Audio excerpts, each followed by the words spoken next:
On the 1st of June, 1565, the galleon San Pedro departed from Cebu to make the long voyage back across the Pacific to Acapulco, Mexico.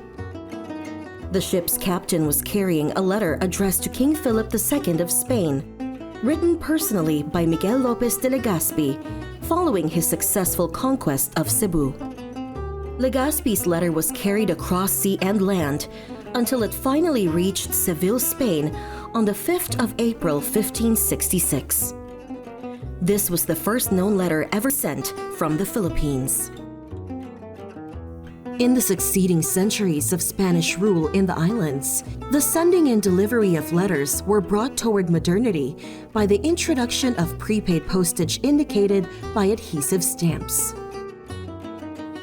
Today, old stamps from the eras of Spanish, American, and Japanese rule remain as fascinating glimpses into the vicissitudes and victories of the country's long colonial history.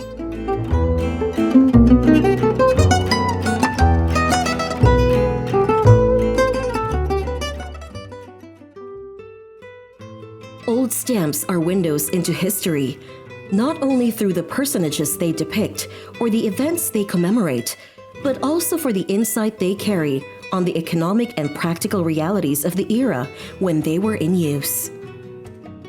With Correos, Philippine stamps and postal history from the Spanish colonial period to independence, author Jose Eleazar Barzales presents Philippine history from the 16th to the mid-20th century through the perspective of the stamps issued and used.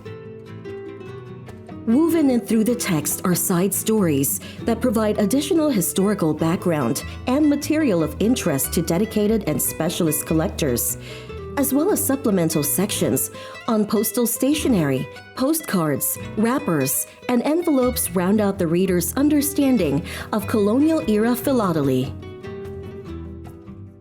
The writing phase of this project actually started way back in the 1990s. I was a German academic exchange scholar in Germany at the University of Bielefeld, and I went to Hamburg and visited the Hamburg Philatelic Library, and I had a small collection of Philippine material, including the Haradin Handbook, which is quite hard to find. I had it photocopied.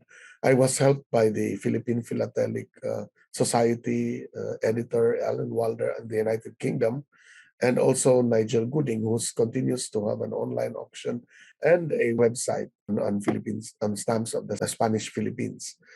Also, the International Philippine Philatelic Society in the United States, they issue a quarterly newsletter which has very specialized materials on many of the stamps that are discussed in the book Correos Filipinas. I was helped by the quintessential collector of paper ephemera and stamps, Emmanuel Manny Encarnacion, who has a philatelic library that's very comprehensive. He sent me all the photocopies of the early handbooks of postage stamps in the Philippines, 1912, F.L. Palmer, and all that, and which are very hard to find. And to get all these materials would take a long time. Rather, why not? For me, why not get all of them into one volume? Everything that's been written, not just by collectors, but also shown in auction catalogs of Soler y Yach and Torres and all the auction houses. They often have this and so cover that has never been known, or the only two known, and they auction it. And they allowed me, they gave me blanket freedom to get the material and get images of them for the book. The first chapter of the book covers the time before the use of stamps. The official or royal correspondence between Spain and the Philippines was regularized with the issuance on September 11th, 1592, of a circular from Spain establishing a postal service in the Philippines. At this time, private or personal letters were most likely sent to and from the Philippines by being entrusted to a sailor or ship's captain. This type of private correspondence was not under any form of official control or registration. Even with the establishment of the Institución de los Correos Marítimos del Estado, or State Maritime Post, in 1764, The delivery and handling of mail was often chaotic and confusing. The amount and method of payment varied depending on the carrier, whether it was the Royal Spanish Post or other countries' postal agencies established in Manila. The second chapter deals with the game-changing introduction of prepaid adhesive postage stamps during the 19th century. In 1853, Queen Isabella II issued a royal decree to start manufacturing and selling postage stamps for domestic use within the Philippines. To collectors and scholars, the stamps of this period tell of the general confusion that reigned in this era when the government in Spain was struggling to deal with domestic crises as well as administer its distant colonies. Authorities in Manila were ill-equipped to create a functional postal service and had to make do with what they could get.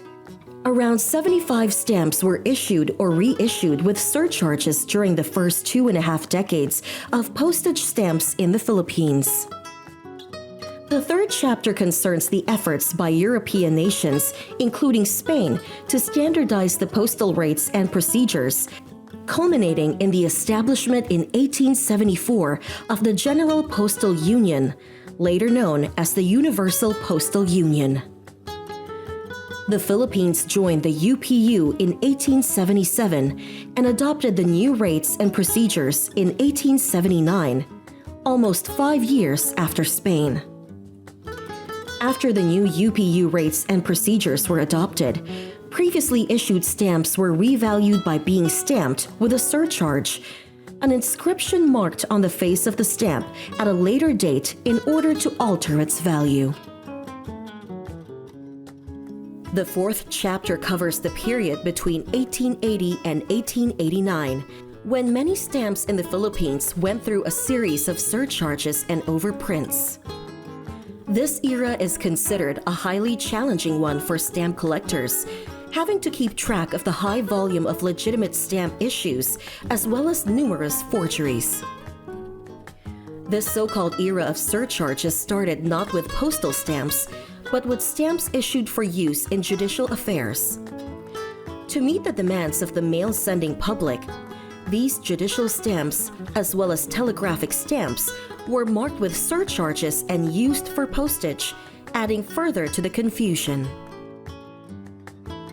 Chapter 5 delves further into the use of these other types of stamps for postage, showing the close connection between the postal and telegraphic services, which were both managed under the Administración General de Comunicaciones, or General Administration for Communications.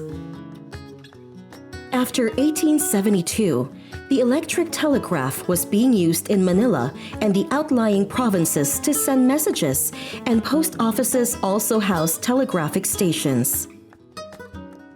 At first, telegrams were fixed with postage stamps. Starting in 1874, stamps were issued specifically for use on telegrams. However, these telegraphic stamps were often used as postage stamps. This practice was formalized in 1886 with a royal decree providing rules on the interchangeable use of telegraph and postage stamps. The sixth chapter focuses on the stamps issued bearing the likeness of Alfonso XIII, the Spanish king who was still in the womb when his father Alfonso XII died. In 1889, when King Alfonso XIII was only 3 years old, stamps were issued in the Philippines showing his young face in profile. Popularly known as baby heads, these stamps were the first of an eventual set of 70 issued over a period of 7 years. The last set of Philippine stamp issues under Spanish rule also bore the likeness of the young king. These stamps were in use for less than 5 months, from January to May of 1898, a brief period leading up to the end of Spanish colonial rule in the country. Chapter 7 covers the first efforts by the government of Emilio Aguinaldo to formally establish a Filipino-run postal and telegraphic system, even as the United States was negotiating to take possession of the country from Spain. As president of the First Philippine Republic, Aguinaldo appointed Brigadier General Jose Valles as Postmaster General on September 20, 1898. This was followed less than a month later with the organization of the Corps of Communications in preparation for establishing a national post and telegraph service. Carteros, or letter carriers, distributed mail within municipalities, while carrying mail from town to town was done by foot soldiers or through the somatenes or relay system. The revolutionary government eventually issued a series of stamps for postal, telegraphic, and revenue use. Chapter 8 elaborates on the many and varied stamps issued under the American colonial government. With the withdrawal of Spain, American troops began occupying the naval base in Cavite, which also became the site of the first U.S. post office in the country on July 28, 1898. By May of 1899, the solidification of the new colonial regime cleared a path for the opening of more post offices. U.S. stamps bearing the overprint for use in the Philippines were sold. In September 1906, the Philippine Post ended the use of overprinted U.S. issues with the release of a set of 14 stamps printed in large quantities, depicting Filipino, Spanish, and American personages such as Jose Rizal, Miguel Lopez de Legazpi, William McKinley, and more. These stamps were the first Philippine regular issues under U.S. rule. Chapter 9 details the numerous stamp issues released under the Philippine Commonwealth government, the fruit of a long struggle by Filipino leaders to obtain the promise of independence from the United States after a period of 10 years under the Tidings-McDuffie Act. The inauguration of the Philippine Commonwealth on November 15, 1935, was commemorated with a set of 5 stamps known as the Temples of Human Progress issues. Designed by master artist Fabian de la Rosa, this issue depicts the personification of the Philippines wearing a terno and taking her place among the other nations of the world. The book's 10th and final chapter deals with the stamps issued in the country during the Second World War. After seizing Manila, the Japanese military administration took almost 2 months to reinstitute mail service in the country. While the Japanese occupation government issued their own official stamps, at least 2 sets of guerrilla stamp issues were also produced, one in Cebu and one in Mindanao.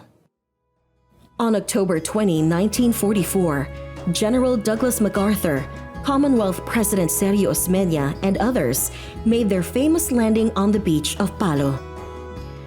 The retaking of Leyte was soon celebrated in stamp form by ordering the overprinting of existing Commonwealth stamps with the word "Victory."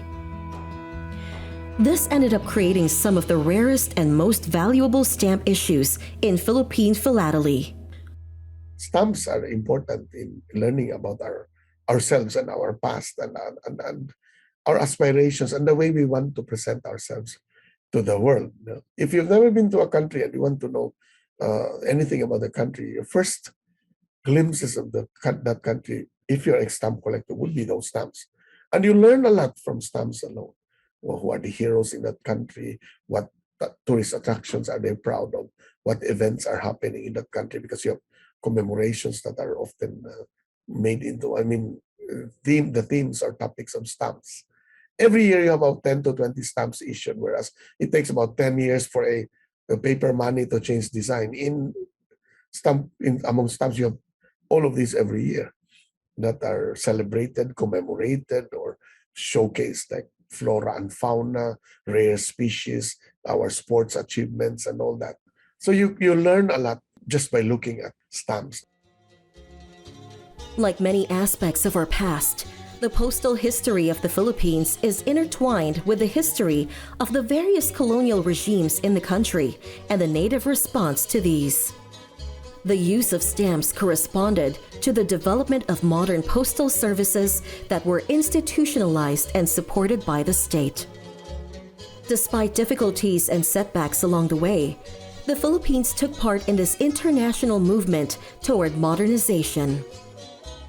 Correos, Philippine stamps and postal history from the Spanish colonial period to independence, thus serves as a unique and valuable resource on Filipiniana to those with a passion for history, as well as for the challenging and informative pastime of philately.